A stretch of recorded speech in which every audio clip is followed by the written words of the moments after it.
I'm Lee Buckner, your economics instructor, and in this video I'm going to discuss firms that operate at a loss. There's going to be three topics I'm going to review in this video. First is determining if a firm can make a profit or have a loss. Second are the things that must be true about a firm if it chooses to operate at a loss. And third is identifying the optimal behaviors, meaning the price and quantity, for a firm which chooses to operate at a loss, and then also identifying how much that loss will be. So first, determining if profit is possible.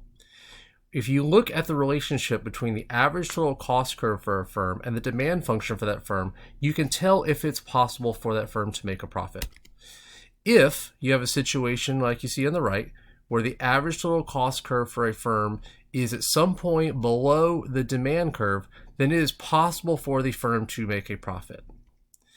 If the average total cost curve and the demand function touch each other, but they don't explicitly cross, then the best possible outcome for this firm is to have what we call normal economic profit, meaning its economic profit is equal to zero, so neither a loss nor a profit. And lastly, if the average total cost curve for a firm is always above the demand function, then it is not possible for this firm to make a profit. So, if a firm is in a situation where it is going to have a loss, meaning it will not have a profit, then all the following things must be true about that firm for it to choose to operate at a loss opposed to just shutting down the firm. Number one, the firm must have funds to cover its losses.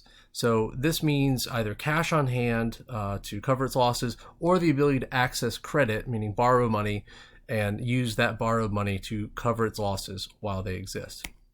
Second, the firm must believe that it's possible for them to earn a profit in the future.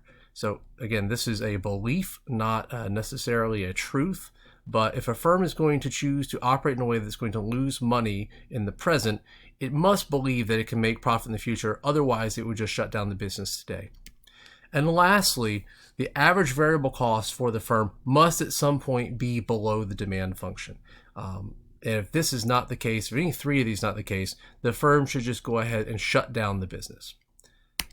So here are our cost and revenue curves for a firm that may operate at a loss. So notice the average total cost curve is consistently above the demand.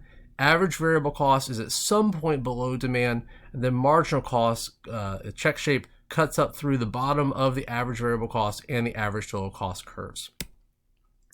The first thing you'd want to do in identifying how this firm should behave is identify the optimal quantity. To do this, you just use the profit maximization rule, which is to set the quantity where marginal revenue intersects marginal costs. Now, in this situation, when I use the term profit maximization, that could also mean minimizing the loss, which will be the goal for this firm. Once you've identified the optimal quantity, then you want to identify optimal price. Now, this firm has a flat line for demand, meaning it's a perfectly competitive firm. But for any firm, including perfectly competitive firms, you can identify optimal price as finding the price or y-axis value where the vertical line at Q star intersects the demand function. Once you've identified optimal quantity and optimal price for the firm, then you can go about identifying what the loss will be. The calculation that you're seeing on this box on the left shows that the average total cost is higher than the optimal price, meaning that they're going to lose money every time they make and sell a product. How much they're going to lose is the difference between ATC and optimal price. And the optimal quantity is going to be the horizontal portion of this box. So they're going to make optimal quantity number of products lose the difference between ATC and optimal price each time they make and sell a product, meaning the area of this box will represent the loss for the firm. Important to note that if they do use the profit maximization rule to set optimal quantity and optimal price, then this loss will be the smallest possible loss for the firm, which would be their goal if they're choosing to operate at a loss.